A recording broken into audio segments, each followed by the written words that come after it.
Good evening, everybody. Can you hear this, Mike? I think. All right.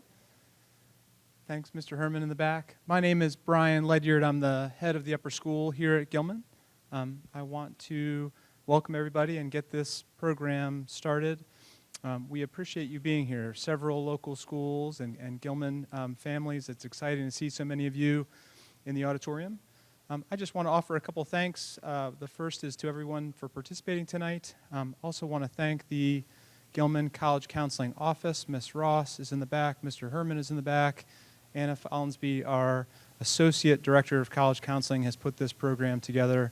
Obviously, most importantly, want to thank Rick Clark and Brennan Barnard for being here tonight and giving us the family approach, which I really like, a family approach to the many truths of college admissions. So thank you two for being here. Thanks everybody for giving up the evening, and I'll turn it over to Ms. Follansby. Thank you. Welcome everyone. My name's Anna Follansby, Associate Director of College Counseling here at Gilman. In the spirit of the upcoming Thanksgiving holiday, I'll start with offering some gratitude. I want to thank all of you for being here this evening. I want to thank Brennan and Rick for being here, the authors of The Truth About College Admission, a family guide to getting in and staying together. We're also grateful to the Carey Family Foundation for their generous support of our college counseling office and of speakers like this that we can bring to campus. Before I more formally introduce our guests, I just want to offer two very brief housekeeping notes. This program is being recorded, so if you have friends, family members, neighbors who couldn't make it this evening, we'll have that recording available probably sometime next week, so we can share that with our Gilman families and with our college counseling colleagues. We also, as you probably saw, have copies of the book available for purchase in the lobby if you would like to grab one on your way out, and our authors are here to sign those books. Okay. So Brennan Barnard is the Director of College Counseling and Outreach for Conn Lab School and the Director of College Counseling for the College Guidance Network. He also serves as the College Admission Program Advisor with the Making Caring Common project, which is out of the Harvard Graduate School of Education. A contributing writer for Forbes.com, Brennan has written about college admission for publications like the Wall Street Journal, Washington Post, Thrive Global, and HuffPost, among others. Rick Clark is the Assistant Vice Provost of Enrollment Management and Executive Director of Undergraduate Admission at Georgia Tech. In this role, Rick directs the Institute's recruitment and outreach efforts, directs the review of all undergraduate applications, and manages the admission team. He's also the founder of the Georgia Tech Admission blog, which if you do not know that resource, it's an excellent blog about the college admission process. It is not specific to Georgia Tech. Together, Rick and Brennan wrote The Truth About College Admission, a family guide to getting in and staying together, now in its second edition, along with The Truth About College Admission workbook, a family organizer for your college search. They are also the host of the aptly named Truth About College Admission podcast. Individually and together, they are frequent speakers at high schools and conferences across the country and have been interviewed for countless publications and podcasts. Just last week, they added talk show guests to their resumes as they were interviewed by New York Living, their morning show. And finally, maybe their most important job, they are both fathers of teenagers. With great wisdom, compassion, insight, and humor, Rick and Brennan offer thoughtful guidance to students and their supporters to help families frame the college admission experience not as an arduous, painful task to endure, but instead as an opportunity for growth, reflection, honest conversation, and new adventure. Students and families, they remind us, don't have to do this, they get to do this. I'm thankful to call them colleagues and friends, and I'm grateful to them for being here this evening. Please know that we will leave time at the end for questions. And with that, I will turn it over to Rick and Brennan. Thank you.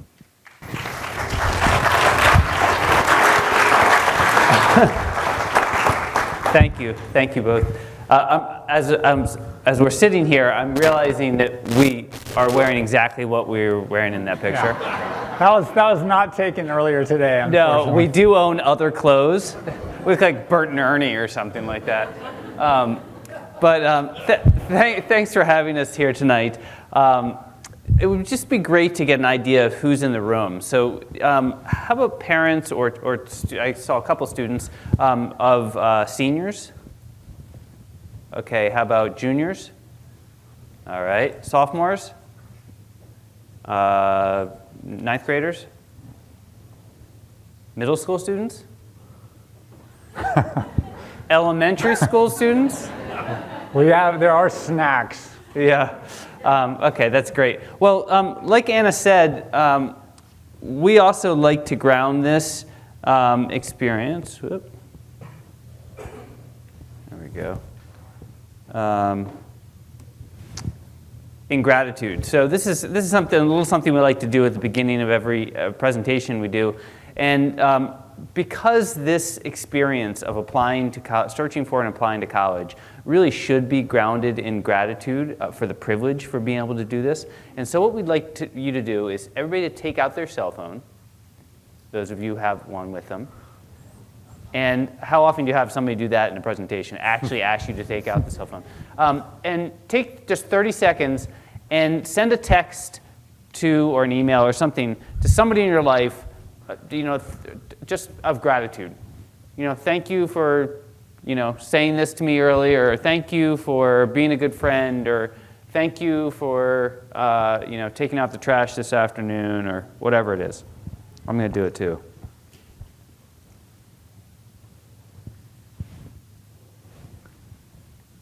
Greg has my phone out there, so you could text him and just tell him not to hack into it too much. Yeah. That'd be good. Thank you for selling our books.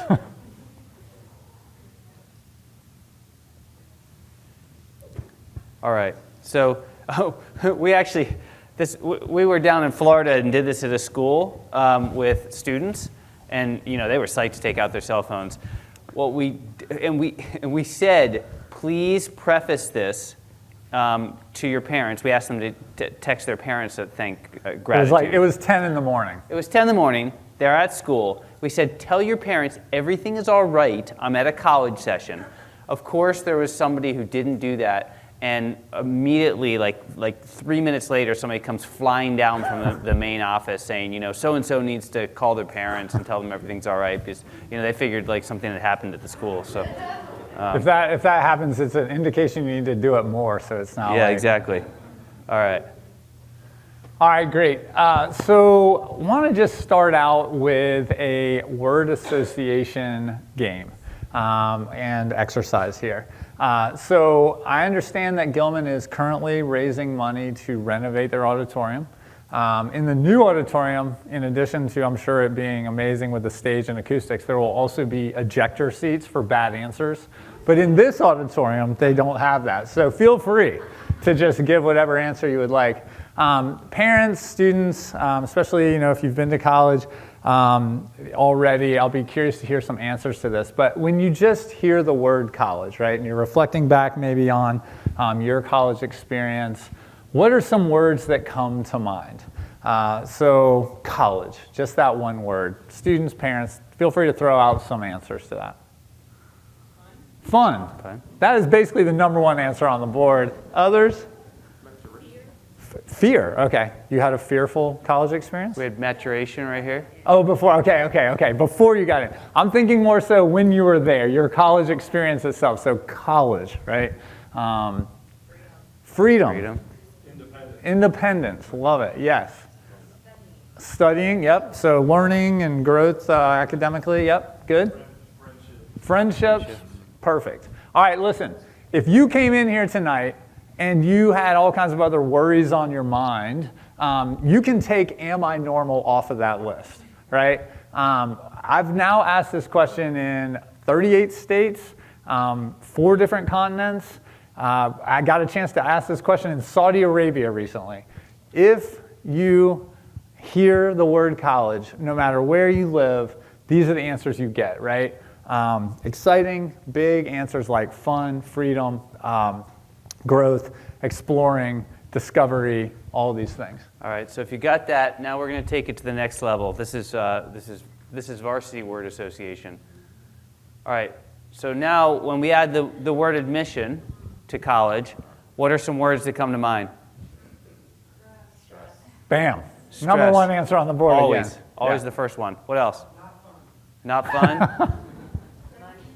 Confusion, money. Yeah. Time-consuming, exhausting. FAFSA, free application for federal student aid. What's that? Very competitive, essays. Notice there's a lot more words coming out this time. I mean, like, and also, like, I mean, who popped the balloon, man? I thought we know. were just having fun. I mean, it was like we were talking about growth and friendship, and everybody was thinking about this like big, exciting, broad thing about, you know, discovery, and now we're all stressed out, talking about tests and essays and money. So these are just a couple of the things that kind of revolve around the college admission experience, right? So I don't know about you, but you know, the words that came out, stress, things like that, there's so much information overload around college admission. And I mean, you can just see some of these are like platforms people need to be on, like College Board and the Common App and things like that, Naviance, and you know, other things are, you know, ways people are getting information about things. Hopefully you're not getting it from College Confidential or Reddit or things like that. But it can be so, you can be inundated with information. And so what we're here tonight to do is hopefully cut through some of that and return this experience to the college piece of things. The fun, the meaningful experience, the growth, and center on that. So we have, because our book is The Truth About College Admission, we have come up with some truths about college admission, and we have, what, 100 truths? I think we made it 102 tonight 300 we have 3 slides hours and to get 100 through it. Right? truths. So buckle in. We're here for the night.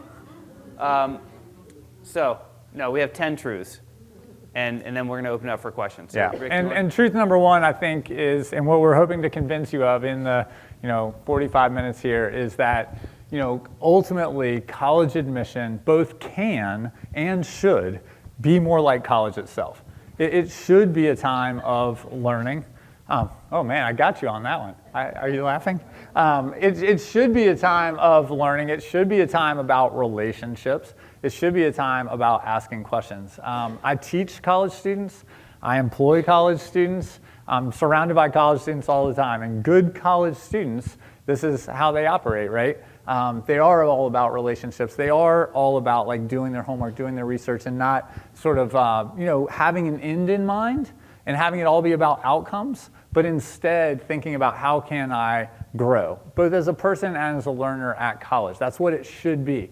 And with Brennan working in high schools, both on the East Coast and the West Coast, and then doing online work as well, what we've seen is families year in and year out on both sides of this, where it is stressful and it is a lot of things you named, but then it's also the other way where it's more about coming together, trusting each other, listening to each other, learning, and actually being excited about not so much where, but just how and ultimately the way that you can kind of go about this. So truth number one, college admission can be more like college itself. And cue the laugh. We want to do a little level setting here with a pop quiz for you. So we will start with how many colleges and universities are there in the U.S.?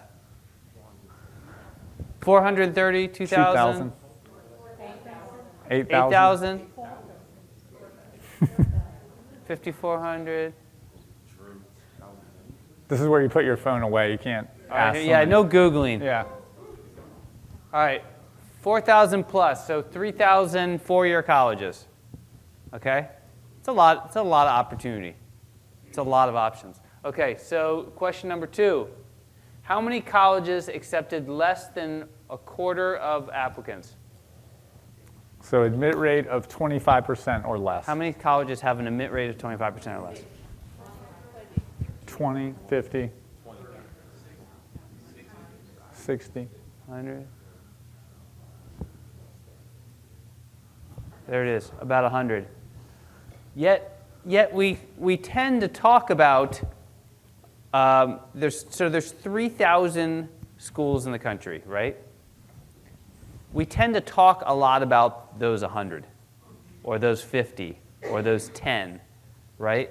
And so as we think about this, I want to think a little more general about kind of what there is. Just kind of a part B to this question, what do you think the average admit rate is of colleges in the country? 50%? Oh, somebody said 65. That was impressive. 65. And that, I mean, and again, like, the truth is that in the years ahead, it will actually be easier to get into college than more difficult. Because we have a shrinking domestic pipeline, right? The birth dearth of 2008, 2009, so many of you may have heard of or read about the demographic cliff. American birth rate, right, did not recover coming out of that. And geopolitically, and because of what's happening international with the competition for students, the fragility of the international market is sort of more tenuous than it's ever been.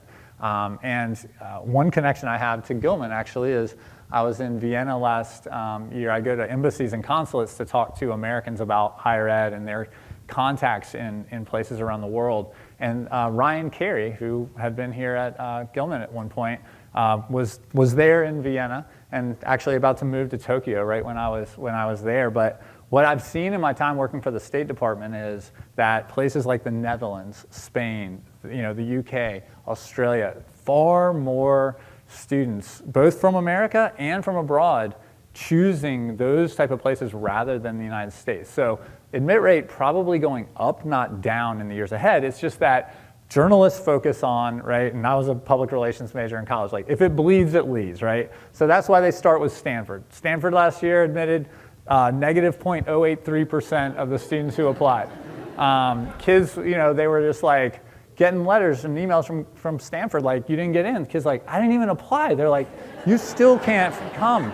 Yeah, that's like the opposite. There's this new trend of direct admission, right? People are sending out admission letters. This is the opposite of it. It's like indirect. They're rescinding offers that were never made. We used to actually have a question on here, which was the average admit rate for Pac-12 schools. But if you know anything about the Pac-12, it's like a trigger warning now. Yeah, that's kind of unraveled. All right. Percent of test optional four-year colleges and universities in the U.S. Schools that don't require you to submit an SAT or ACT. 20%? 40%? 60, 98. Oh, we're all over the board on this one. I do like the specificity. Yeah. 80%.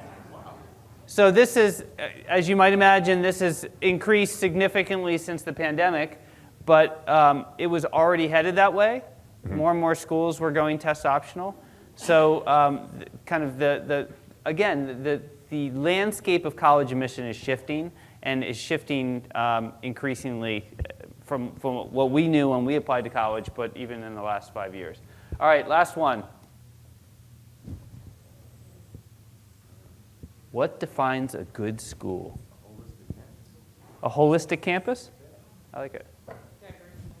A diverse campus? Somebody told me it was good. Somebody Right. told you it was good. Right. Exactly. Like a magazine. Hard to get in. That makes it good. Yeah. Good fit for your child. Nice.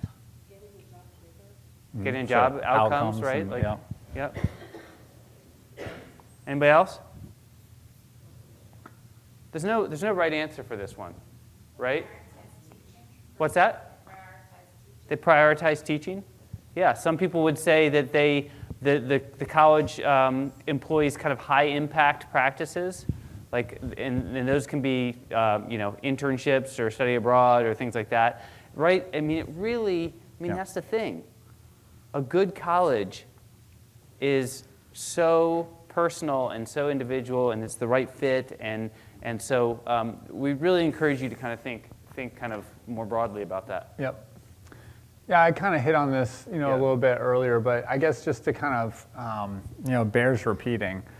Really, ultimately, one of our challenges to you is to really, from the beginning, whether those representing or currently in 9th grade, 10th grade, et cetera, is to think about college and applying to it, searching for it, ultimately making a selection of it the way college students think and good college students behave. And that is that there is no x plus y equals z. It is question everything, right? Is it hard to get in? Okay, well, one way you could look at that is admit rates. Well, at the end of the day, the way some schools count number of applications is not the way other schools count number of applications. Some schools will intentionally not admit certain students because they don't usually yield in order to drive down their admit rate. Does that make a school better, right? Question everything. Every number that you see, question where it comes from. Every ranking that you see, question the methodology behind that. I really think that one of the biggest things that we can kind of underscore for you is that good high school students become good college applicants, become good college students. All right. Truth number 2, getting into college is not the real challenge. Proven. All right. What do you, when you see this slide, what do you think of? Colors. Good, good. Quick. These Gilman students. What's that? Yeah, kind of a rat race. Like if you Google process, this is what you get. Like it's really mechanical, right? Like you progress from being a red guy up to a green guy to purple, right? It's really process. When we would encourage you as you talk about college admission, right? You often hear the college admission process, right? We really encourage you to reframe that and think about the college admission experience, right? Process implies that there's one way to do it, right? It's very mechanical. Experience implies opportunity, potential, right? And so I think the words you use as you talk about college admission need to be intentional as a family and as a community. Because if you can think of it as an experience, that kind of resets some of the stuff we were talking about earlier around, this has got to be stressful and I've got to get through this, I've got to endure this, it's kind of happening to me, rather than, oh, I'm going into this experience and this is going to be joyful, this is going to be meaningful, and so we're going to get more out of this. Yep. So this is my son. A while back. A while back, kid's 6'1" now. But as you can just tell, generally speaking from the picture, kind of an odd kid, and still is, a lot like his mom in that regard. But we were in Piedmont Park, which is like the central park of Atlanta. People in Manhattan don't appreciate that analogy at all, I've experienced. But nonetheless, we were taking family pictures. I was with my daughter, who at the time was like 3. She's wearing a white dress, which in hindsight was a terrible parenting decision. But nonetheless, my wife and the photographer had gone ahead to scout out another place. And momentarily, I lost AJ. Not gonna lie, it was a bit of a relief for a second because, as I said, kid's a handful. Then I'm thinking, like DFACs and handcuffs, I better go find them. So we come around the corner, and this dude, and you might not appreciate this, that's a magnolia tree, right? So if you have familiarity, that kid is 6 feet to 8 feet up and about 6 to 8 feet out on a limb, right? Impersonating Rafiki from The Lion King. And he can maybe tell, he's got one kind of eye, half cocked open. And when Elizabeth and I come around the corner, he's like, look beyond what you see. Again, very weird kid. But also, possibly a prophet. And I just, the first thing that kind of went through my head was college admission, right? That's the end of the presentation.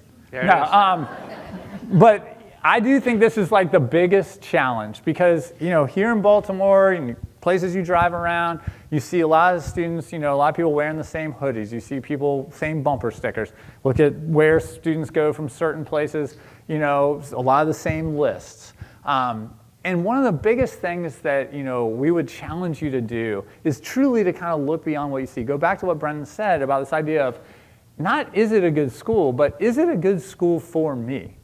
who cares, if it's highly ranked or they have a low admit rate or, whatever it might be. If I'm going to be miserable there, if those aren't my people, if I'm not going to, be in an environment where I'm going to kind of thrive and learn, like I'm hopeful, and one of the things we would hope for you is that you would have the courage to know yourself well enough and to have talked and thought through that enough to when you land, where you land, know why you chose it, right? And know that it wasn't because somebody else said, put it on a list, somebody else said it was good, somebody else said, well, you should do this or that. It was intentional, right? So looking beyond what you see. Yeah, and part of that is escaping your echo chamber, right? We live in, kind of like Rick said, we live in these kind of echo chambers of just what's going on around us and what we see on a daily basis. We really encourage you to talk less to other high school parents and more to parents of college students or people who have been through this, because it's easy on the sidelines of games and things like that to kind of get caught up in the just kind of fervor around this, right? Yep. And so talk less to those sitting in this room and more to parents who've been through this. Because, high school parents, they lie. Like, all of a sudden, like, a 1400s? And we're both high school parents. Yeah.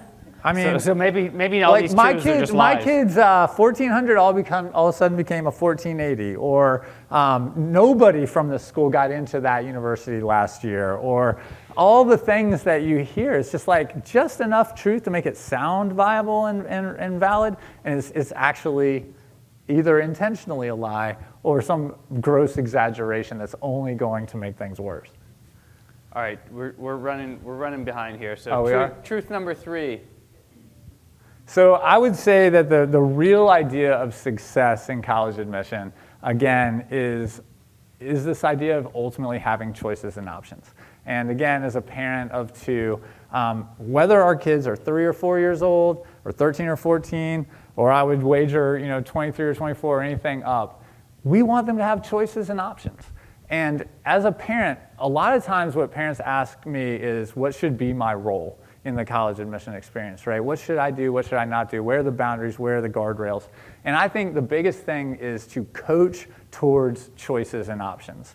That the best thing you can do, whether it be the type of list that you're building, the places that you go visit, again, this idea of keeping an open mind, is that real success is not sitting down in April of the senior year with one particular school that is like, we did it, we made it, this is it.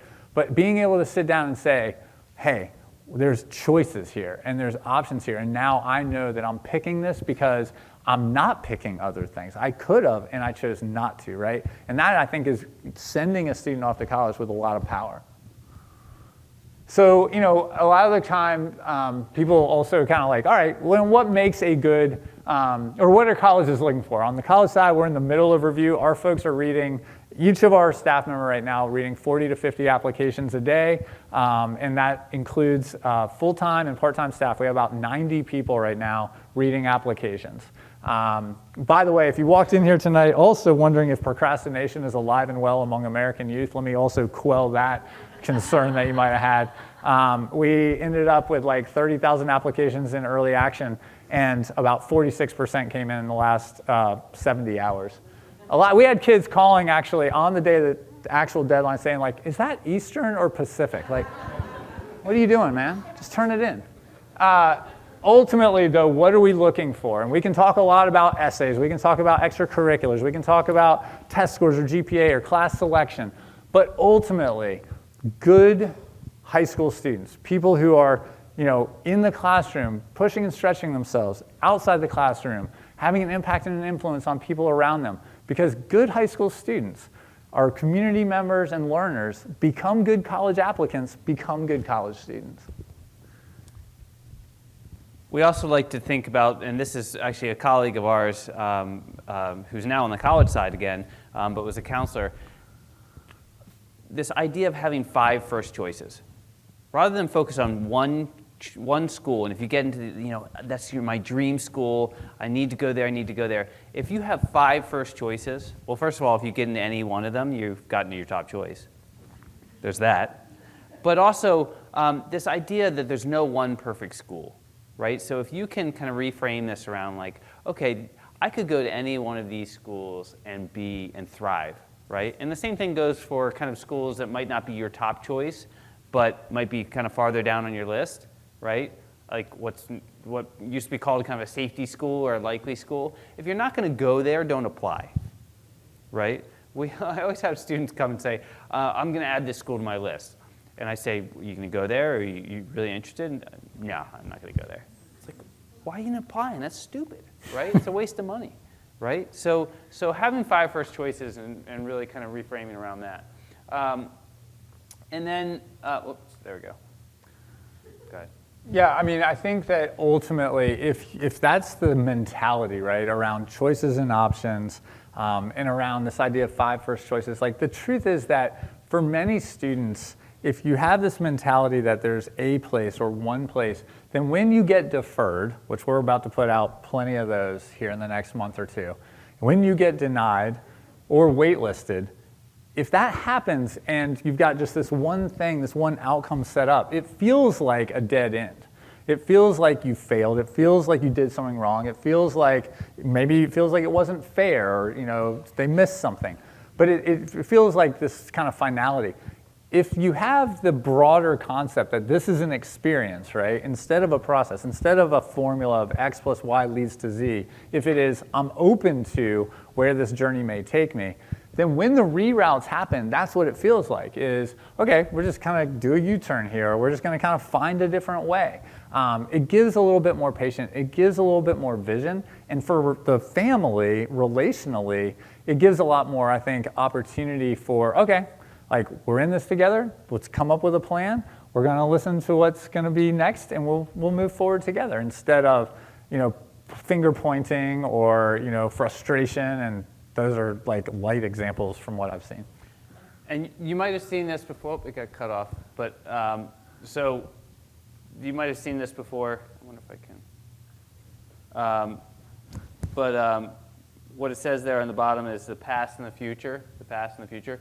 So, it is not linear, right? And so to go into this, life is not linear, and increasingly so. And so to go into this this experience of college admission feeling like, so much is riding on these 4 years, or where I go to school, or is kind of a misinterpretation of how things are actually working. So truth number 4, and we'll step on the gas here. Yeah. But I think that high school students working on applications, and some of you may already have kids that have done this, or have talked to seniors recently who have, they look at the application the way they look at applications to a lot of other things, like getting a driver's license or applying for a job, right? You put down your name, you put down your birthday, you put down your address, like, I get it, right? The application feels kind of formy. And yet, that's not how we read it on the college side. When we receive applications, it is not looked at as a form, and it's not read the way most high school students complete it. Because most high school students complete it as, I'm going to do this part, and then maybe a week later, I'm going to do this part. And then I do this portion, and I might go back and look at that at some point. But there's very little looking at the whole thing once you're done. But that is how we read it. When we open an application, it is not a form, right? Instead, it's a story. And that's how we look at it, is instead of just, this is my address, this is how many siblings I have, this is where I went to high school, this is my birthday, it is, we're getting a picture of who you are, what your context is, and that story continues through to what did you choose to do with your time outside the classroom? What did it look like academically for you, trend-wise, as a 9th grader, 10th grader, 11th grader? You had a lot of choice at the high school you went to. What classes did you choose to take? And we're making a lot of assumptions. We're making a lot of sort of like drawing and sketching who you are based on what we're reading in this story. And I think if you think about it that way as you apply, instead of this is a form where I need to click these boxes, fill out these lines, quantify the number of hours I spent at my job or in my sport, which feels formy, But instead, if you look back at it when you're done, and very few students do this, lots of students obsess about their essay and have other people read it and go back. Very few look at the whole application and read it the way we read it, or have someone else read it the way we read it, which is all the way through, and say, what am I getting out of this? Who is this student? What are they excited about? What value are going to add to our campus, right? So it's not a form. Instead it is a story. And you should look at it that way, meaning you read it when you're done and you say, what did I leave out? Or you have someone else ask that question to you. Is it clear what I prioritize? A lot of times students are like, what's the first thing I should put in my activities section? What's the first thing I should put? Well, the first thing you should put is to acknowledge that we read the way all humans read. We read quickly and sometimes we skim. But we always read the first line, we always read the first thing. If you only had one thing to put in that activities section and that was it, that's what you put if you want us to know this about you. And then you go to the next thing down, right? It's a story and you're trying to give color to your sketch that we've made as we read through. Yeah, and you need to make it work for you. It's your megaphone, really. You need to make it work for you. So Rick mentioned kind of who's reading applications. So this is one for the students in the audience. What's the person that's reading your application look like? Like when you imagine the person sitting there behind the curtain of college admission, what do they look like? Like me? Serious. What do I? Like serious? What else? What else do they look like? What are they wearing? How They old look are like they? me. I'm a high school counselor, so it doesn't look like me. I can't. Anybody else? Old? Old. Kind of like that guy? That guy. That kind of what you picture? The reality is, looks a little more like that guy. Right? The majority of college admission officers are right out of college. They're young. The point is, sometimes students kind of they want to get inside the brain. Like what are they expecting? What do colleges want, right? And they're trying to get inside the brain of the person that's reading. That is a fool's errand, right? Because the person reading your application at any given time is going to be, it could look like that guy on the left, could be the person on the right. You should not be trying to spend a lot of energy getting inside their brain and trying to anticipate what they want to see, but sharing what you want them to know. The other thing I think is, that when you think about the guy on the left, like, it's this idea that he's got like that pipe in one hand and like a red pen in the other, and he just wants to bust your ass for a comma splice, And the truth is that, again, like these are people, man. They have Instagram accounts and dogs and, they take vacations, and they are just like you. When you open up a book or you go to a movie, you don't think, oh man, I hope this sucks. Like, I hope this is a waste of my time. No, you open it up saying, I hope this is good. And they are on your side. And I think a lot of students, some of the anxiety comes from, some of the stress comes from, they're worried that these judges are there who are going to, be evaluating and, ultimately condemning. And I think instead the truth is, like, believe me, you're on number 43 of the day, and you're like, Lord, please let this be good. Open it up. They're on your side. Your job is to keep them there. All right, we're halfway there, and we got 15 minutes, so Oh, perfect. tops. Good. Okay, we're going to talk a little bit about college admission and how it's done, right? So there's two main types of college of admission review. One is formulaic admission, and it's very much like the hurdles, right? Like the college admission office sets the bar, and if you can jump over that bar, you're in, right? So they might be looking at your GPA or test scores or something like that, and they have a very clear, like they have enough space so anybody that gets in over that bar is admitted. You can go like University of Iowa, I think it has Iowa that has the index, and you can go on their website, right, and plug in your numbers, and they'll tell you whether you'll be admitted or not, right? And that's a lot of schools in this country. A lot of schools either are open enrollment or, we talked about admit rates and things like that earlier. So that's kind of one type of admission. So, and then, for the schools where ultimately there's more applications from qualified students than they have spots for, right? Because in the sense of formulaic admission, you set a bar at a certain height where data has shown you if a kid has X and Y on the academics, then they will be able to succeed on your campus. For schools that start to get more applications than they have spots available, then you're starting to move into where it's going to be more than just what have you taken, what are your grades, or potentially what are your test scores. And we start adding different factors in. So what you'll find, if there was like a hidden camera in the committee review, at Georgia Tech or places like us, what you would see is we get pretty quickly past the numbers, right? Because most of the applicants have taken good classes. They've done well in school. They have good test scores if that's something your particular college, is looking at. And you're moving on then to what else? You've proven you can do the work, and they're not going to get too hung up on, a 92 versus a 94, or a 1410 versus a 1420. Instead, they're going to start to say, all right, what else? Has this student, what have you done with your time? And we spend a lot of our time looking at not just, what could you have taken, what did you choose to take, and kind of the trends along the way academically, but also what did you do when you didn't have to be doing something? What did you take that valuable time to do, and have you had an impact and influence with the involvement that you've chosen, right? And similarly with these other pieces, recommendations, interviews, again, like all of this is ultimately a story. What it's not is a formula.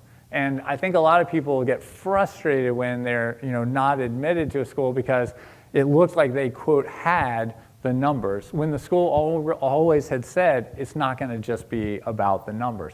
They're trying to shape a class. And those things are going to be weighted differently at different places. So maybe you can talk a little bit about this piece of things. So essentially, what are we looking for? Yes, we're looking for the things that are on the application, right? We're looking at your grades, we're looking at your classes, we're looking at the things you've done outside the classroom, et cetera. However, at places like this, the way admission decisions are made is different necessarily than just what's on the application. In other words, I'll use my alma mater, UNC Chapel Hill, as an example. All right, UNC, 82% of students enrolling must come from the state of North Carolina. All right, the majority of their 53,000 applications are not from the state of North Carolina. Right off the bat, what does that mean? The admit rate from out of state is going to be much lower. Last year, more than 3 times lower than in-state. That means that you will have a kid who's a nice kid, right, and a pretty smart kid from Concord, North Carolina, a real place, right, just north of Charlotte. Kid's smart, kid's good kid, North Carolina resident, gets in to UNC Chapel Hill. Then you've got this other kid from Concord, New Hampshire, also a real place, just emphasis on the different syllable. And with that, this kid's amazing, right? 8 apps in the App Store, basically solves COVID. No old woman has ever walked across the street of Concord, New Hampshire before because this kid is there, right? Valedictorian, doesn't get in. Fair? No. That's a better person and a smarter kid than the kid from Concord, who again is a perfectly lovely human, right? But it does make sense. It is logical because the decision was made based on the institutional priorities and the mission of that particular institution. This is why Georgia Tech gets a lot of calls from completely befuddled people in Silicon Valley who are like, I can't believe that this kid didn't get in for computer science to Georgia Tech, and they got into Dartmouth, as if to say somehow that Dartmouth is better than Georgia Tech. I'm like, not going to even go there. But it does make sense because maybe Dartmouth isn't getting 102 applications from one public school in Silicon Valley, all for computer science, the way Georgia Tech is, right? But people on the other end, in the living rooms, when you open up these things, and see the decision, it feels like it wasn't fair. It feels like they missed something. It feels like, oh, I did something wrong. It feels like some judgment or some prediction of future success, when the truth is it's more like the way that the World Cup or the NCAA basketball tournament is. they're just not going to take everybody from California. They're just not going to fill their whole class from one place or another. They're going to shape a class and pull that together, because what their mission says is we're trying to proliferate our brand, right? What their mission says is we don't want all our kids to be computer science. What their mission says is you name it, right, of whatever they're trying to accomplish. And that's how decisions are really made, even though everybody puts down the same stuff on the form, not a form, which is really a story. All right. Truth number 7. How is greater than where? How you go about this experience, how you go about your college experience is much more important than where. And so the 75%, what do you think that represents? Any guesses? Things you can or can't? Actually, it's things you can control.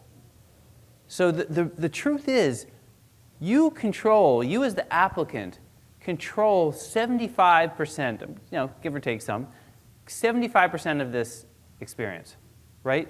You get to decide where you look, you get to decide where you apply, you get to decide how you apply, how you go about the whole experience, who you talk to, all these things. Then you get to decide where you go, right? The only thing you don't get to decide is whether or not you get in or not. Right? Don't try to control that. That's the 25% he's got. The rest you control. And so often, I think, with kind of the uncertainty, especially of selective college admission, it's easy to feel like this is so outside my control. But if you can reframe this around, Yeah, and the other thing you control is how you show up wherever that might be, right? Yep. We could do a whole presentation on this, but let me just say, one of the things I often hear parents say, it seems that the pressure is, man, I want to be able to pay for wherever my student gets in. And that they think that that's the biggest gift they can give, is being able to write the check and pay for wherever they get in. I actually don't think that's true. And my experience tells me that's not true. I think the biggest gift that you can give to your student as they're a high school student applying is to say honestly and early, what can we afford, right? Or what are we willing to pay for? And if there's a gap between those two things, to explain why that gap is there, right? And it is very reasonable to say things like my father-in-law told all 3 of his kids, which is, I will pay for any school in North Carolina or the equivalent price for schools outside of it, right? But anything, if you choose to go outside the state of North Carolina for college, the balance is on you. That's reasonable, right? And part of his reason was, I don't want to, be working when I'm 74. I want to still be able to go on vacations. Could I afford it? Yeah, maybe, but I'm not willing to pay for it. And so you'll need to take on the loans for that. My wife went to Chapel Hill. Her sister went to Clemson, not in North Carolina. But she knew what the deal was when she made that choice, right? And so I would just say the earlier and the most honest you can be about money is better, because both of us have ended up in spots in April of the senior year where a student has been admitted, they're sitting in our office. This is super awkward and I'm ill-prepared. Usually mom's blowing her nose into the financial aid letter. There's a lot of darts being shot back and forth in faces. Kid, meanwhile, is wearing the hoodie and already posted on Instagram they're coming to Georgia Tech. And now they're having a conversation about what they will pay for or can pay for. You do not want to end up as that family. Yeah, and I would just say it goes beyond the money piece, right? We're just talking about expectations in general too, right? And any conditions we don't want you going across the country. Having these conversations on the front end of this experience, or even earlier in high school, just about how are we going to go about this, and how are we going to go about the experience, and who's going to kind of take the reins of this experience? Who's going to be doing what? What are the roles of different people in the family? And that really kind of leads us into this next one of, this is really how we kind of try to center the book, right? however you define family, everybody defines family in different ways, but this really is an experience about family. And it is not easy being a student, a teenager, an applicant, right? Like we said, it can be stressful. I mean, there's a lot. These are tough times, just in general, and there's a lot going on around on mental health, student mental health, both in high school and college. And so, to go into this with some grace and some understanding and some openness, and to realize that these are not easy times, and we'll just kind of go through these quickly, and you can read them, but.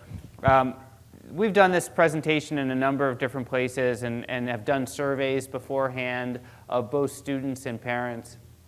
And these are some of the things that we hear repeatedly from students. We've kind of aggregated them and brought them together in different ways, right? So these are some things that students are afraid of, like that their expectations will let down, making new friends. I mean, some of these have to do with college.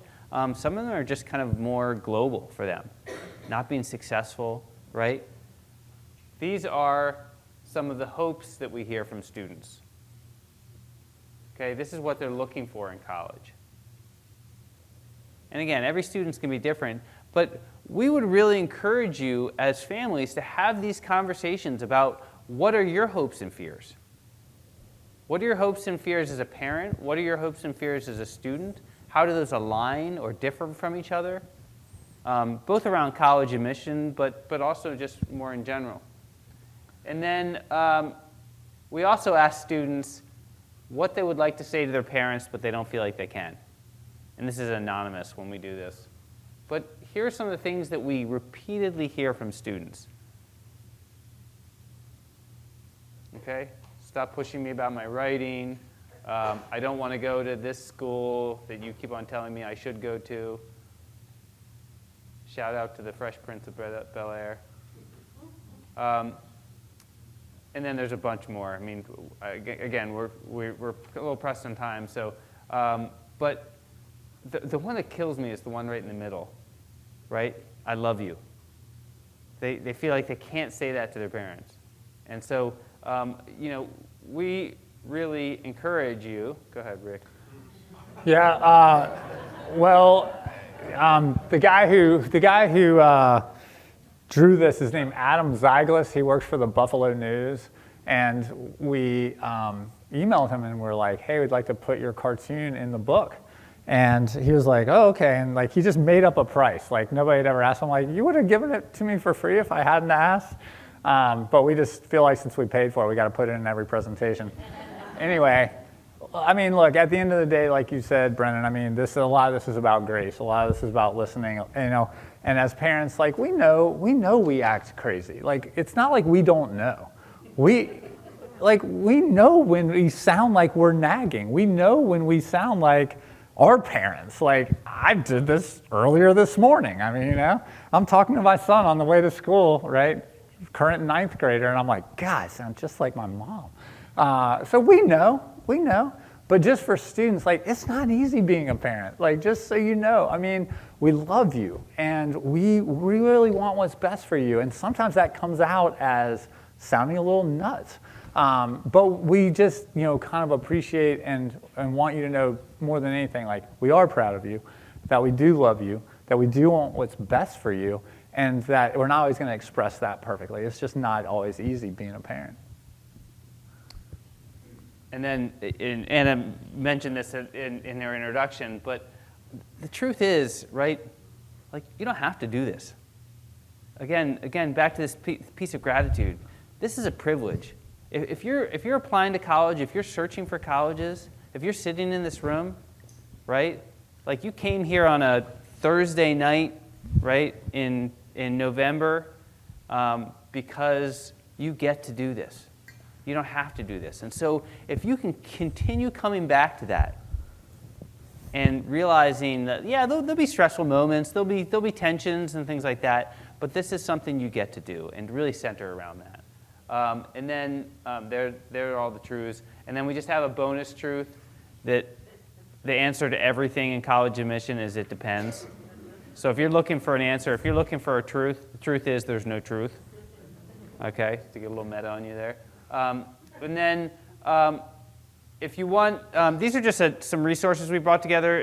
If you want to catch that QR code, you can, there's a document that has some of these, but there's some, wow, I feel like we're at like a light show. So these are just some different resources that we found over time. Colleges that change lives, less stress high school, or less high school stress. With that, and then if you want to join the conversation, we're putting together a newsletter. You can join our mailing list on that QR code. But I know we've gone a little long, but we'd love to take questions and hear what's on your mind. So bring it on.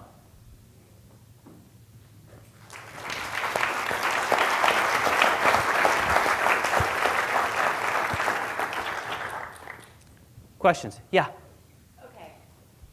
And so, So the question is about test optional, and with so many schools moving to test optional, how do you make sense of it all, and how do you make sense of the middle 50% or the averages on websites, and does optional really mean optional? Do you want to talk a little bit about that? So, I mean, I think that you certainly have seen some schools go back to requiring tests this year. The Georgia Tech of Boston is one example. Some people call that MIT. Purdue is another. But then you've also seen, for instance, states like California go completely test blind, test free.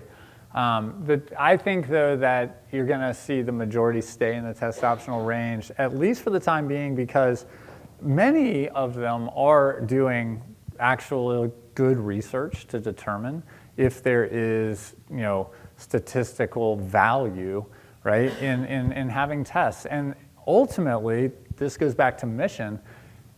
Colleges are not all the same. And even though they look the same, like when you open up those brochures, they all look the same, right? 3 kids of different ethnicities under a tree, football team, football team's winning, like everything looks the same. But they're not, and each school needs to figure out, like, who are we, and what are the students we're trying to attract, and is that predictive of success on our campus?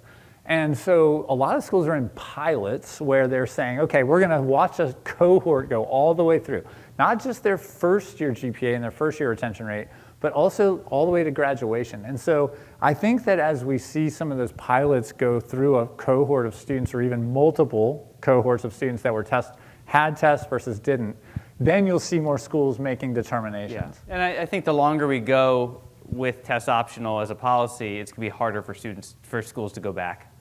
And they're going to see less students taking tests. And like you said, the middle 50% are getting so skewed because there's students are the only students submitting tests are the ones that are doing really well, and so they go up and up and up and up. So that's a great question. So it's around summer. The question's around summer enrichment, and are colleges more likely to accept students who have gone to programs at their school? Like, does going to the Brown summer school increase your chances of getting into Brown?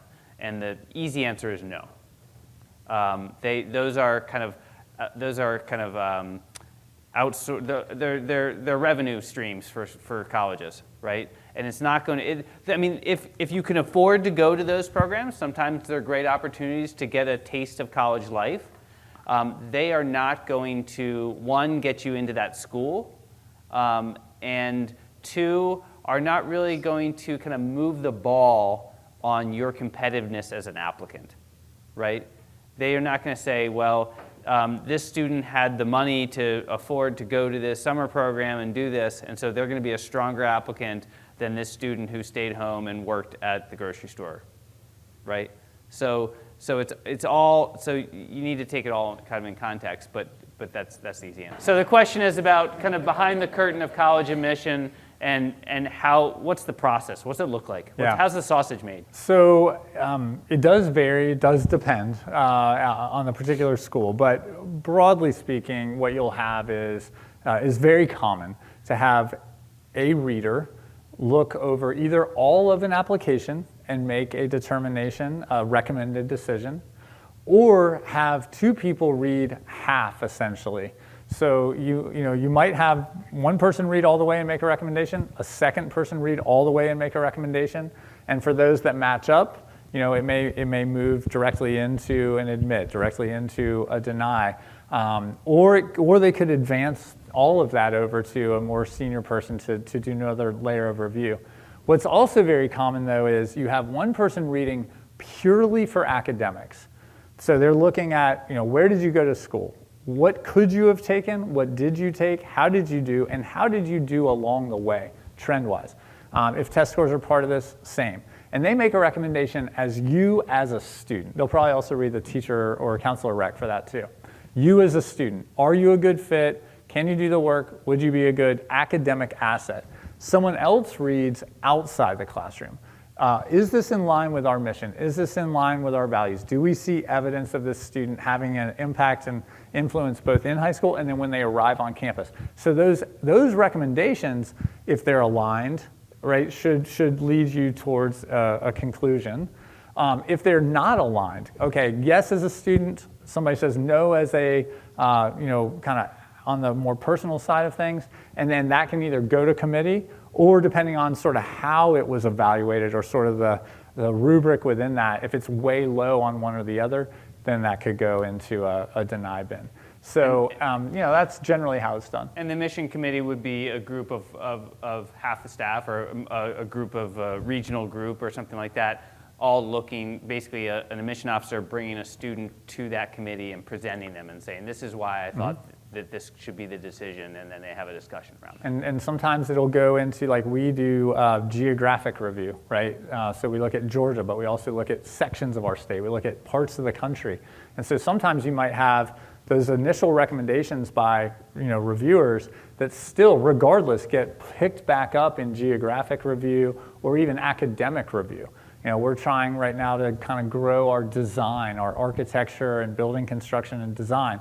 Well, faculty come in, and so they might look at what we said, but at the end of the day, they're the ones teaching, and then they could look at it again. So there are layers of review. It does vary a bit, depends, yeah. but it does, it gets tough. Yeah, so the question is around kind of this specialization versus well-rounded students, and how would you recommend a student who doesn't really know what they want? And the truth is that colleges, they don't want all one or the other, right? Like if they had all kids who were specializing, it would be just a really boring campus. And the same thing if they had all kids who were really well-rounded and nobody, right? They're looking for students who have kind of pointy interests, and they're looking for more well-rounded students. As far as a student who's a junior or something like that, I would really say it is all right not to know what you want to do, right? It is all right. I mean, I don't know what I want to do, right? And I just wrote a book. No, I think life is about exploration, and we saw that pathways slide earlier. And so allowing students opportunities to explore their interests, but not having the pressure to identify a passion, right? We talk so much about, and you'll hear it as you visit colleges, right? Like, what's your passion? What's your passion? Like, what 16, 17-year-old knows kind of like their life goal, their passion? So I think allowing some space for those interests to just, yeah. The question about weighted GPAs and how those are computed and things like that. So I'll start and then let Rick go. So I've worked at a number of different high schools, boarding schools, day schools. None of the school, I actually currently work at a school that's mastery-based. We don't have grades. So it's Khan Lab School. It was founded by Sal Khan out in Mountain View, California, and we don't have grades. It's all competency-based and mastery. So there are no GPAs, right? And so and a lot of high schools don't have GPAs. They don't publish GPAs. And so some colleges will use, even if they're given a GPA from a high school, they will use their own internal scale to figure out a GPA. So they have their own scale. So they'll look at the classes and they'll say, okay, they were taking this honors class, and in our internal scale, we give that a +1. Or, so they have their own way of doing it. Others will take the GPA that's given by the high school and just go with that. And they all read an application within the context of that high school. So within the context of what's offered at that high school, right? So like a lot of schools don't have AP classes, right? So they're not going to be dinged for not taking AP classes if they didn't have access to them. So it's all within the context of that school. And different colleges do it different ways. I don't know if you. Yeah, the only thing I would say there is they're not trying to keep that a secret. They're not telling one thing or not saying anything and then doing something, on the back end. Schools are very clear about what they're doing, and it will vary. But you will find a school that will say, okay, we're going to look at just your core classes. Some schools are starting to drop the 9th grade completely and just look at 10th, 11th, and the first semester of 12th. Some are, taking just what you put on the transcript, weighted and unweighted, and looking at everything. But that is a question to ask, and maybe that should be truth 11. But your questions all matter, and no question is off the table. If it's on your mind, you should ask it. Back to test optional. Does optional really mean optional? At your school, tell me about the students who, what's the admit rate for those who did and didn't send in tests? Are you waiting? Are you not waiting? What are you doing to kind of figure out and evaluate GPAs? Ask those questions. There's nobody who, is on one of these staffs in an admission office who, is like, oh yeah, the guy in the Cotopaxi vest asked this. I'm going to go make a note and hold it against them later. That's what people feel, and that's what they think, is that I can't ask these things because somehow it's going to be ultimately come back to bite me later. Untrue. Ask your questions, and especially on things like that, they're going to be very upfront about it. And the same thing goes to the financial aid office, right? I mean, these are, like Rick said earlier, these are humans they've chosen this profession because they want to support people and they want to help people. And so if you're applying for financial aid and you have questions about financial aid, find somebody at a college admission, college financial aid office that you can ask those really honest questions to. So thank you all for sticking with us. Thanks for Gilman and for Anna for having us.